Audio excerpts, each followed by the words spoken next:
Саталек эмнебиз калды мамлекетте? Биздин мамлекет эле калды саталек.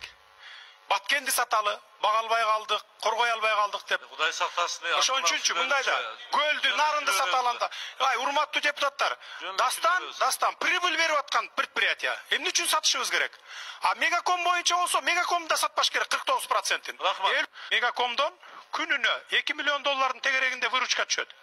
Биз өзүбүз тебелеп жүргөн акчаны каяктагы бир инвестор деген ат менен шылуундарга берген атабыз.